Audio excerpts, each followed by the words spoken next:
Hello, everyone. Happy Tuesday. Welcome to On the Margins.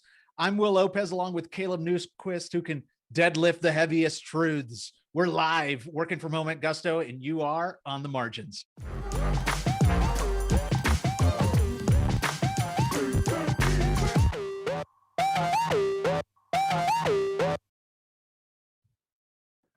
Caleb, it's April. Almost April. Have you filed your taxes yet? William Aloysius Lopez. Yes, I had a very good conversation, productive conversation with my accountant over the weekend. I don't know if our return is filed, but it has been signed. My wife and I both signed it. So all is left is for my CPA to hit the button and we're done. Nice. Yeah, not too bad. I mean, we're ahead of it. I mean, actually, this is a few years in a row now where we've kind of filed in plenty of time. We haven't extended for several years. What about you? Do you still do your own taxes? That's the question I wanted. Ooh, I do still do my own taxes along with tax returns for a few of my friends and some family members. But truth be told, I've not done anything yet. I still have a little PTSD from firm life. You know, I hear people shuffle paper and I just go diving to the floor. And so, I'm hoping that I won't extend this year, but I guess it's already been extended for me, which we'll talk more about. Right. Yeah. We are going to talk about that, which, I mean, I'm looking forward to talking about it.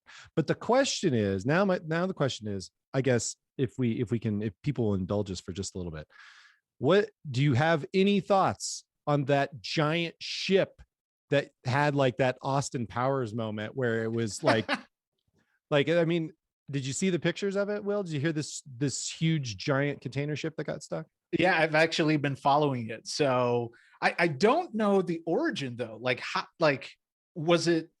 did it get wedged in there? Because it was totally an Austin Powers moment. I think I saw a GIF on it where like Austin Powers was sitting on the ship and like just I saw the same one.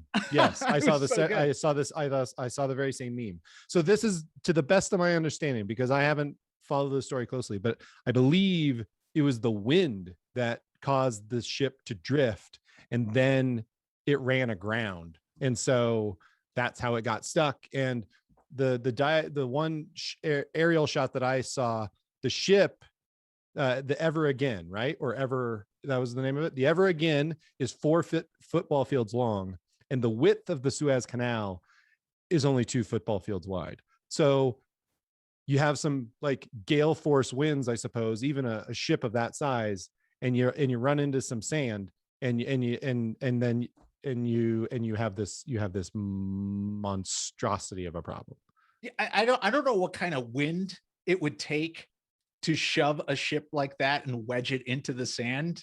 The power of 1,000 hurricanes. It must have been something massive, because I just like looking at that ship. They were even talking about taking the containers off, right? To what a nightmare. Take the load off for them to ship it. But I'm even more impressed with the people that actually made it unstuck or just got it out of the position. It's a feat of reverse engineering, right? It's like not how do you get a ship through a canal? How do you get a ship unstuck from a canal? I don't know.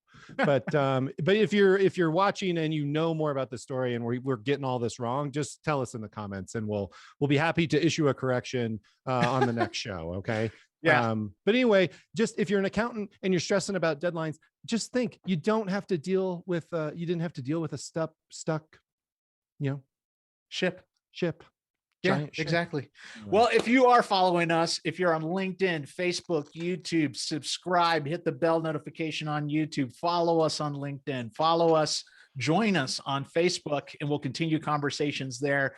Would love for you to do that. That's how you're going to catch every other week us being live on the Margins Live and all the incredible stuff that we'll unpack today. What we're going to try to touch on today, we actually have 2 segments. We have adverse opinions, and then we have staying balanced. And we're going to try to discuss the PPP and the tax deadline extensions, along with some of the secrets of the top 100 firms. Ooh, all that crazy. Yeah, I'm excited about that as well. So why don't we just do it? Let's dive into adverse opinions.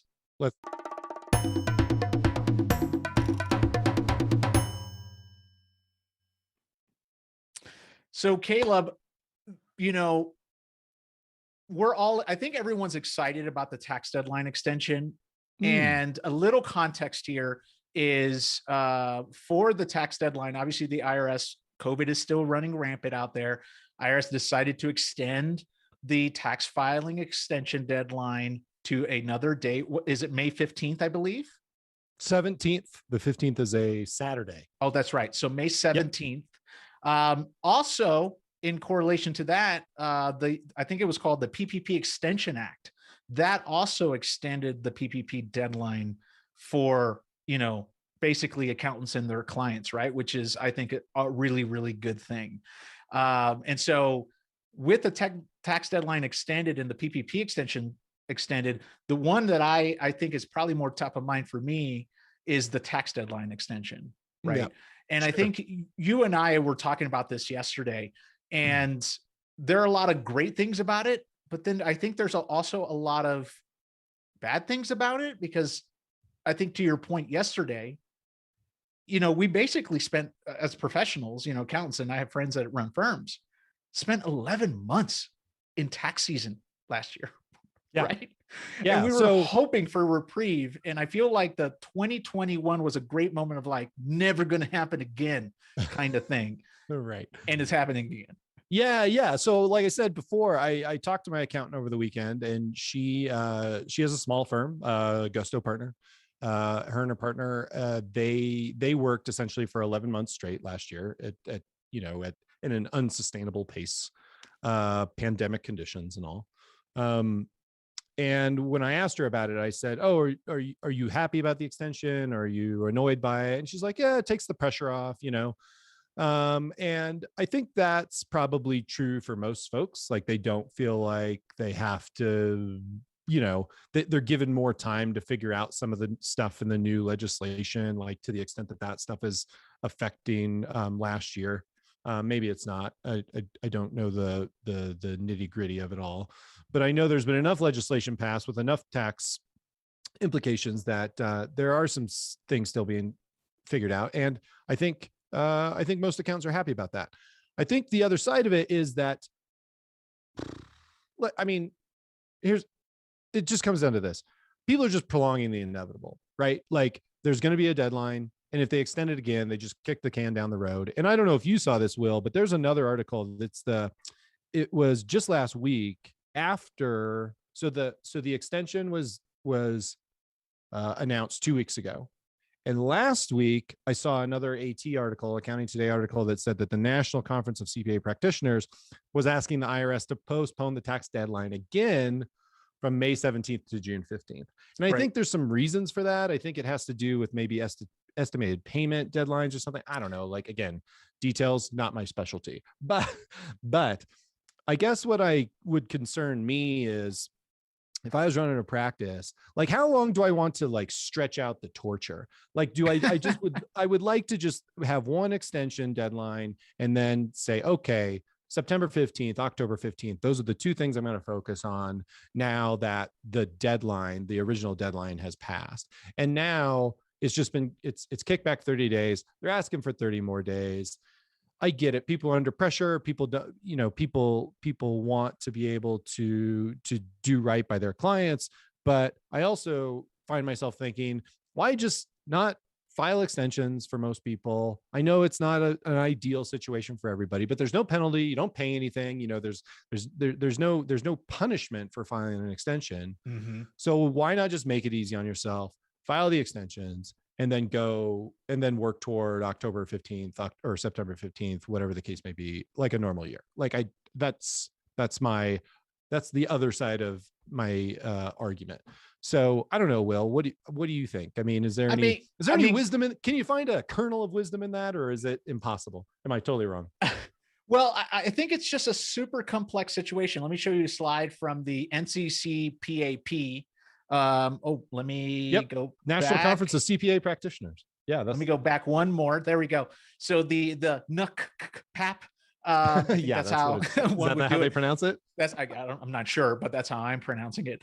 Good. But to your point, the tax deadline was extended. So the NCCPAP, that national conference, of CPA practitioners have an open letter out to Congress and out to, the powers that be, and basically said, hey, thank you so much for extending the tax deadline. But oh, by the way, the announcement didn't include the other very important items of the tax deadline. So the three were the estimated tax payments are still due April 15th, right? Yep. The fiduciary tax returns, the 1041s, they're due April 15th. Yep. And then the corporate income tax returns are still due April 14th. So, what was extended was the personal tax deadline, which is great. But there are other things that are so tied to that tax deadline, like payments, like extension payments, so on and so forth, that it really muddies the water and just makes it even more complicated to balance.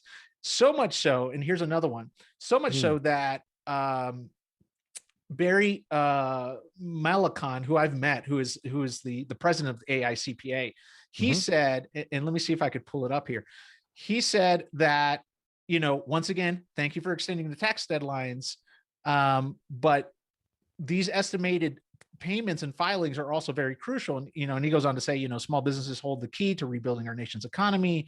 We appreciate the attention and the extension, so on and so forth, but there's also other things that Congress needs to take action on above and beyond the tax deadline extension. So, I mean, in my personal opinion, I feel like, this is something that, needs to be really addressed holistically. And I always feel like when the shot is fired, it's not a shotgun blast. It's just like a simple little pistol, and you just hit one item and you're not really hitting the comprehensive issue. Yeah. I mean, that's probably fair. I think that to keep things kind of tidy. I'm trying to get a show side by side. Oh yeah. No, I mean, I think there's probably some, like what I said before is that I think it's fair to like try to keep things relatively straightforward and to have different deadlines. If you have other April 15th deadlines, if it makes sense to extend them to May 17th, then I think that makes sense. I think, and it doesn't take an act of Congress though, right? Like it's at the discretion of the IRS to push back the deadline. Is that right? That is right, but I think there is some influence. Yeah, so that's a relief. So it doesn't require, I think, whereas the PPP, as a comparison, the PPP deadline, that requires an act of Congress. Like I think President Biden is signing it today or something, and it will extend it to the application deadline to May 31st. Again, fact check me in the comments if I'm wrong. But yeah, the tax, I think what accountants are always hyper aware of are the kind of the more kind of obscure deadlines that a lot of people are subject to. And so everybody thinks about April 15th as you and I filing our 1040s by that date and getting that done. But yeah, estimated payments have to be made, fiduciary tax returns have to be still filed, and all these other things that are important. And some people, do a lot of that work. And so they're just like, hey, what about us? And I think to treat everyone the same makes perfect sense to me. I guess what I'm wondering is, now that, what did we call this organization before? The NCCPAP. Yeah, the NACO cap. I don't know. I'm sorry, NACO cap. What I wonder is, do we need to like just say, hang on a second, we just got an extension, let's see where people are at, and like let's not be pushing for a June 15th extension just like a week after we agreed that a May 17th was good, was fine. Right. I don't know. Yeah. I'm not involved in these conversations, Will.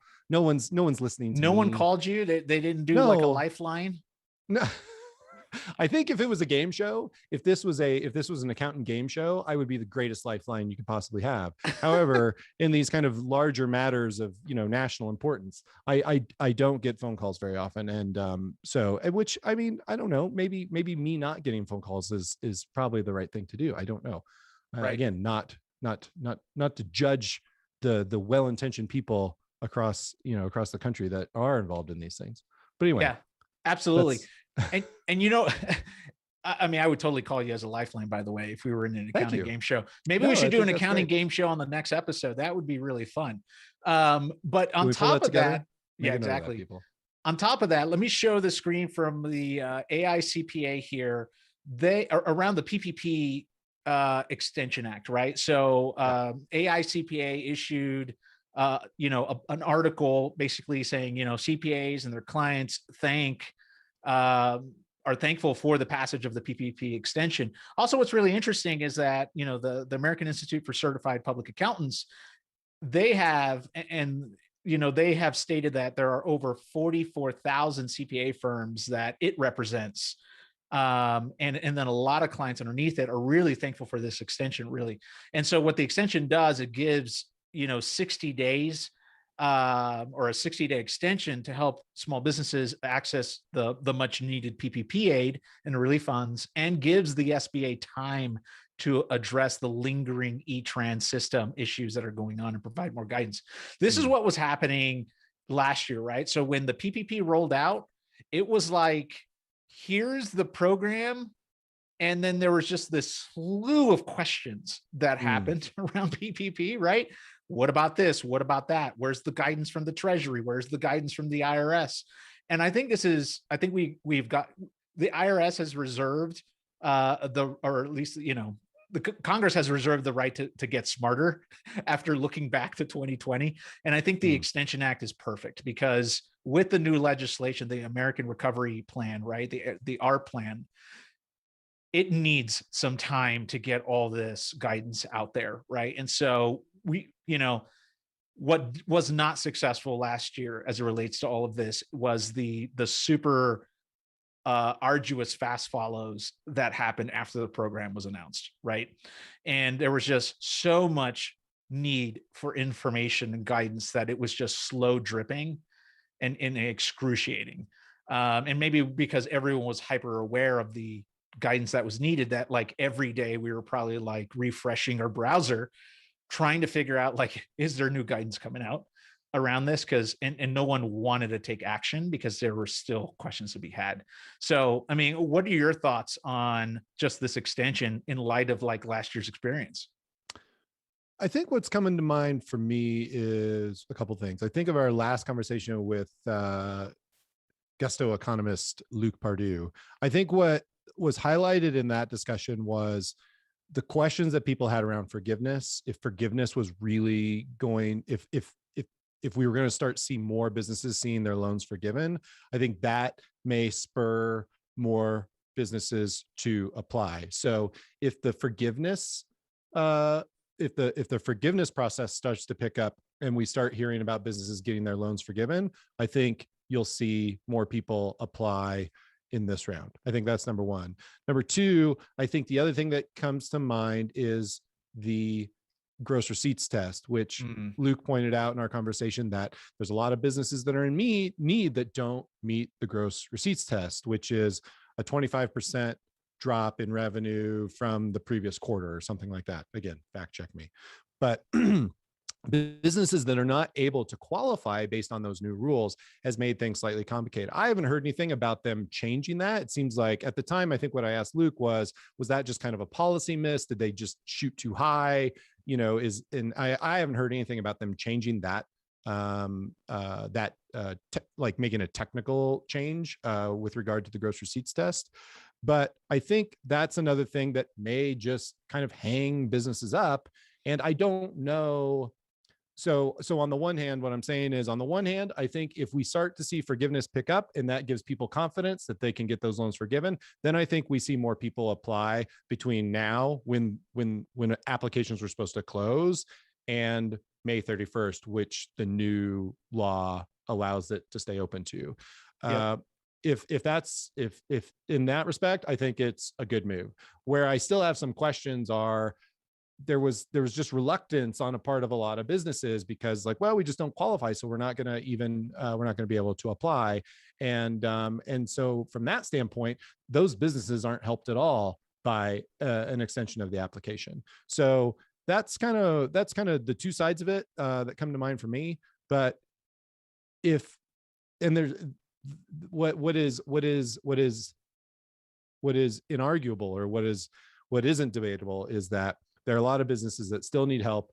And if they do qualify for PPP and they haven't yet, or if they need a second round and they can qualify, then hey, the assistance is still out there, and so that's a good thing too. Yeah, and the extension also is also giving room to flesh out some of the bugs right in the program. So the AICPA noted in that article that during a Senate committee on small businesses and entrepreneurship, the SBA, this was a hearing, the SBA noted that more than 2 million PPP applications have been held up by error codes in that e-trans system, right? And on top of that, they also noted that, like, I think it said approximately 190,000 applications remain unapproved, right? So it just reinforces the great need for extending the loan application deadline, because there are system errors that need to get resolved, right? There's still a lot of applications to get through. And, if we get to the end of that extension and the numbers are still that strong, I foresee them kicking it out again, because you need a system that works so that way people can get their loans. You can't close a deadline on a bunch of applications and a bunch of small businesses really trying to find relief. So yeah, it would creates a lot of unnecessary uncertainty around it. That's for right. Sure. Totally. Yep. Totally. Yep. But yeah, would love to hear what your thoughts are out there. If you're dropping in recently, we're live on Facebook, LinkedIn, YouTube. Subscribe, hit that bell notification, follow us on LinkedIn, join us on Facebook. We'd love to have you there. Before we go on to our next segment, if you are new to Gusto and you want to expand your advisory services and offer your clients more value, Gusto is the people platform of choice for modern accountants. It's powered by our People Advisory Initiative. We make it easy for accountants and bookkeepers to onboard, pay, insure, and advise their hardworking clients and teams when it matters most. And better yet, you can become People Advisory certified through the payroll industry's first ever advisory certification program. And as a people advisor, you will combine your financial expertise with people-focused guidance to better serve clients. You'll get access to all the great perks to help support your clients and grow your firm. So partner with Gusto today. Introduce your firm and your clients to better people operations and more at gusto.com/get certified. That's gusto.com/get certified. Hey, let's go over to staying balanced. Let's kick it off.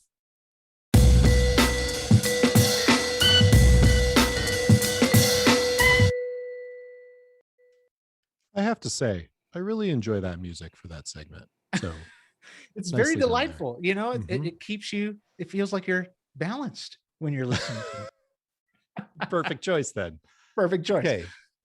Are we gonna talk about some secrets? Yeah. So Accounting Today had a really good piece on like the secrets of the top, the secrets to success, or, high, fast growth at the top 100 firms. And I thought to myself, hey, we should, why do they get to have all those secrets? What about everybody else? So let's take some time and try to unpack them.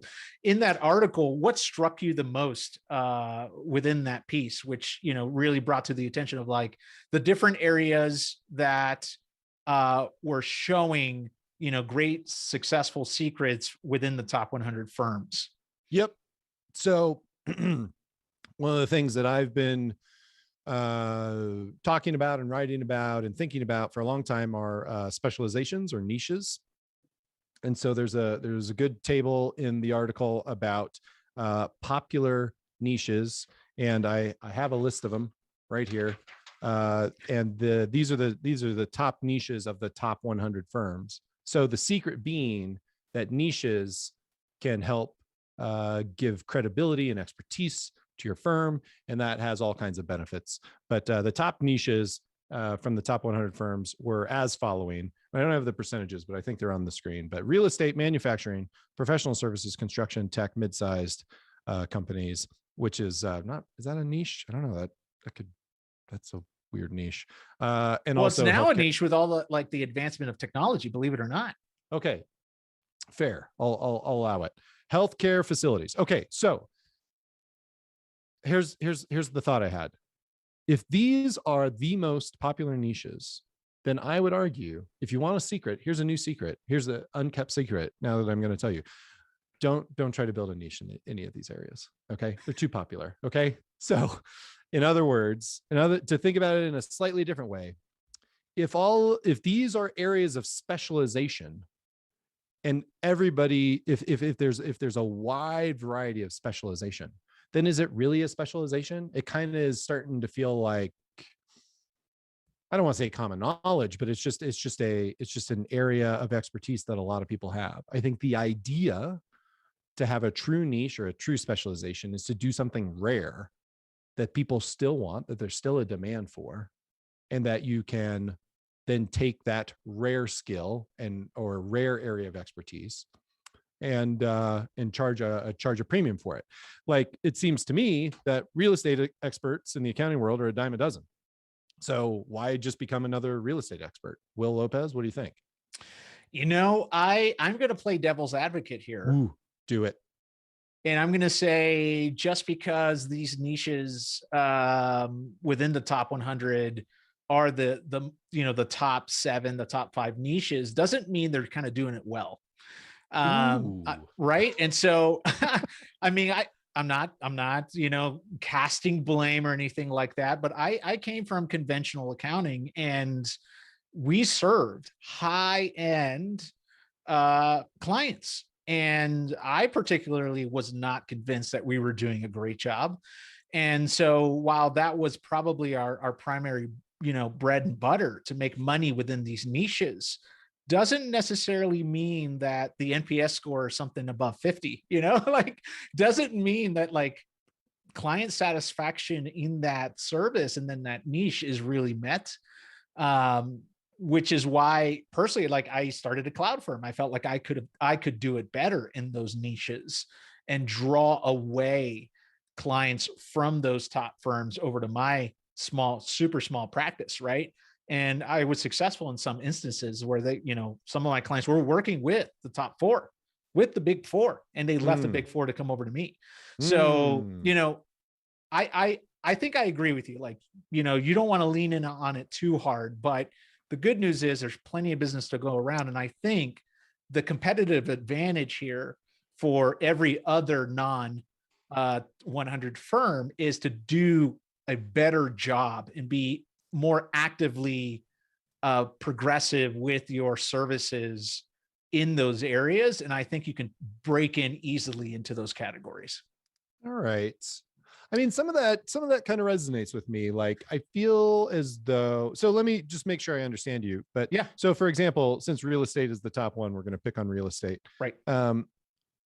So your argument is that the vast majority, well, I don't know about the vast majority, but let's say there's a chunk of these firms with real estate practices, you're saying that really, they're not really doing that great of a job. Like, they say they have a niche, but your competitive advantage is to really become an expert. Whereas these are kind of like phony experts. Like, they say they're experts, but they're just not that. They just don't have the game. They just don't have the chops to really compete. Is that what you're saying?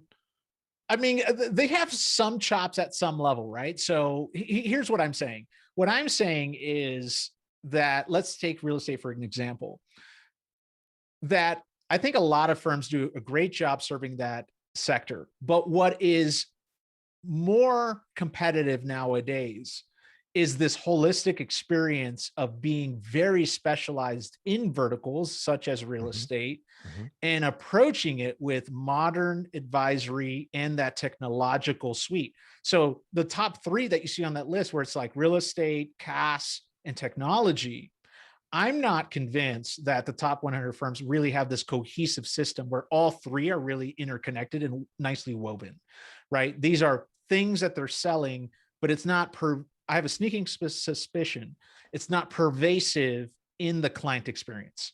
That is, the client's not going to come in and say, yes, I'm going to get tech and CAS and it's going to serve my industry and my company that serves that industry, right? Like, it's not this hugely holistic experience where I feel like smaller firms, mid-sized firms are more nimble in that approach and create those service packages that combine the compliance work with the technology work, with the advisory work, and can deliver much higher value because they're really thinking holistically about that client experience. I'm true to form. I think large firms have a lot of bureaucracy for things like that to happen, right? To really rethink what your role is as an accountant. Yep. And then move fast and move slow. I'm sorry, for smaller firms, move fast to really deliver a better experience. And I think that's the competitive advantage for everybody else. Yeah, I think you're onto something with regard to the bureaucracy in large firms. Like, I think this is where I have a two-sided argument when it comes to bureaucracy. But like, the downside of bureaucracy is that, like, when you do want to build things quickly, it's almost impossible to do them quickly. And so, yeah, the smaller firms are going to have a clear advantage. So if you do decide to commit to a niche like real estate, you can really build a delightful process from beginning to end for those types of clients, whether it's the developers themselves or the partners in those development firms. Like if you're doing REITs, for example, whatever the case may be. So I'm not completely convinced with your argument, but I am partially convinced that I mean, even while I say avoid real estate at all costs, if you want to develop a niche, I think my friend Will Lopez makes a good point that you can, by building a better experience end to end, you could make a nice name for yourself in those areas. Yeah. And you know what, Vivian, thank you for watching. She made a really amazing comment in our Facebook group, but she said real estate is a very broad category, includes realtors and investors, which are quite different. Yep. Right. Yep. And so, to her point, I think the top 100, when we say real estate, there really is an expansive experience around what is real estate, right? Home flippers, realtors, investors, long-term investors. I mean, there's all sorts of stuff, right? Residential renting, commercial renting, all that kind of stuff. And so, I mean, to her point, it is a broad category. And I think obviously larger firms are always positioned well to serve any kind of industry in mass, right? And I think that's where the struggle is for a lot of top firms, which let's actually show the slides on. Let me get this up in front of me. The percentage of top 100 firms reporting growth in these specific areas. When you are a bigger practice versus a larger practice, I think there are some experiences where, you create a framework to serve that real estate vertical, but you may not nuance that framework to say there's an experience in the package for real estate flippers, investors, realtors, right? To really homogenize. Ooh, I just used a new word. Homogenize the experience for that client base in that specific area of the industry. And so you'll see here that attestation is number one. So that's audit work. Tech consulting right behind it. CAS, which I'm a little shocked at the CAS. I mean, I'm shocked that tech is number two, to be honest with you. I mean, I'm not shocked, but I'm kind of shocked at the top 100 level. And then so you M&A, think it would be you think it should be number one instead? No, I just, or you expected it to be? I expected it to be lower. I expected the more conventional services like SALT, right? State and local tax, mergers and acquisitions, M&A, attestation, even probably tax planning to be like the core staples of growth areas for larger firms. I had and I felt like tech and CAS would have been at the bottom of the list. So yeah, I just if I can stop you there for a second, I think what may be have an effect here is that the large firms, like the top 8, I think in this survey, they broke out top 8 from the rest of the top 100. But right. No, I take that back. They broke it down between the top 8 firms with 100 million in revenue and firms with under 100 million revenue. And I think the tech consulting, because the top 8 firms, probably so much of their business is now made up from the tech consulting, like the Deloittes and PwCs and whatnot. I think that might be skewing these results a little bit, because I agree with you. Like, I think for if you were to jettison those firms from this survey, I think the list would look a little different. Yeah. That's my hunch. No, and I think that's fair. And I think there's nothing, I think that's absolutely fair. But to me, I think another side of this here is if the top 100 is showing a lot of growth in tech and in CAS, and if you are not a top 100 firm, I think you need to get booking. I think you need to get in the car, hit the pedal to the metal, because if the top firms are doing things like bundling together, industry service, and then using CAS, right, client accounting services, and modern tech to really deliver more value and use it as an inroad to higher value, then I think that's a wake-up call for everybody else to say, hey, we need to get moving as a practice. Because what will happen, and we're seeing this happen globally, we're seeing big firms, right? BDO, EY, PwC go down market. Oh yeah. Go down market. And if they go down market, they have, it's like the Walmart of accounting, right? Like if they go down market, they have the volume and the talent and the expertise to like move really fast. No question. And the market cap, right? So if I may, this is where bureaucracy is helpful, right? Where these firms, the firms at that scale, they've built systems, i.e. bureaucracies, they've built systems and frameworks that they can apply essentially to any vertical, any horizontal niche they want. So like, for example, CAS is a great example where you're seeing like BDO, KPMG, and some other firms I think we're going to hear other large firms come out with it too, where they're essentially going down market with these CAS services so that they can serve smaller businesses than they're used to serving. And not only that, they're doing by the mere fact that they're offering things like CAS, they're going horizontal, like they're expanding horizontally, right? They're providing services that they didn't provide before, because they can build partnerships with, Xero or Intuit or whoever the case may be, and like build out those offerings really, really easily, rather than just building them from scratch themselves.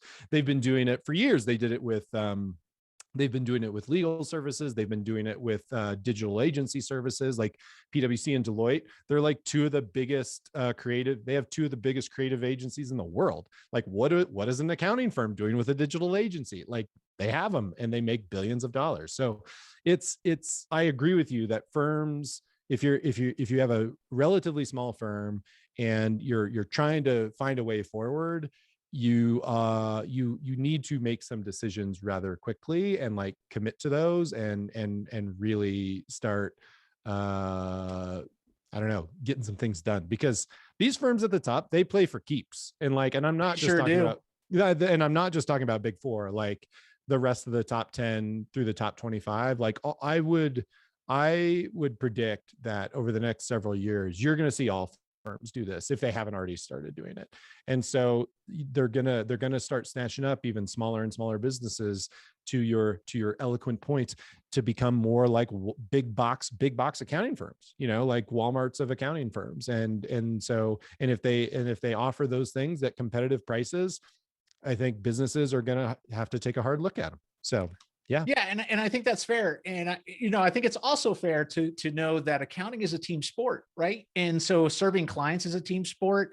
It keeps you sharp. It keeps you on the edge of your seat. You're always constantly having to advance. In fact, Caleb, you and I talked about this, right? The profession accepting the status quo is not what the profession was meant to do, right? It's meant to advance itself. It's meant to move forward. It's meant to revisit its own service offerings and kind of take a good look in the mirror and say, okay, is this service offering something still relevant today? Do I need to do anything to it in order to advance it? And to your point, on March 2nd, kudos to our preferred accounting partner, Xero and BDO joined forces in a global agreement to reach more small businesses and mid-sized businesses within that partnership, right? And so once again, you're seeing these top firms moving down market, really seeing the opportunity of technology automation combined with modern advisory like CAS or anything else in order to really tackle a certain segment or an industry that they're trying to serve.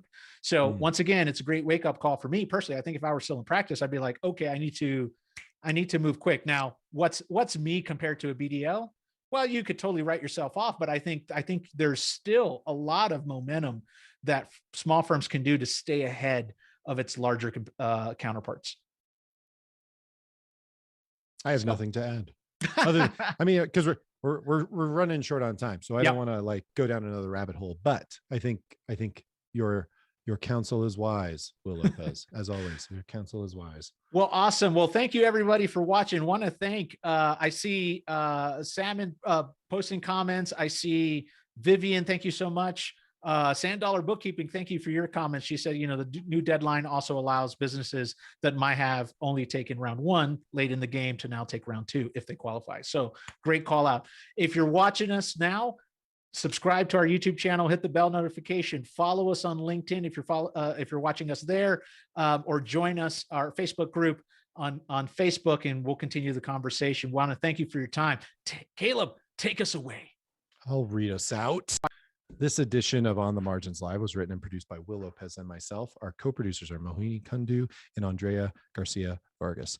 Video and sound production by Waylon Janowick and Rylan Harris. Graphic design by Paul Choi. Our next show will be April 13th, when our guest will be Jody Padar. I'm very excited for that show. So we will see you then. And until then, we'll be out on the margins.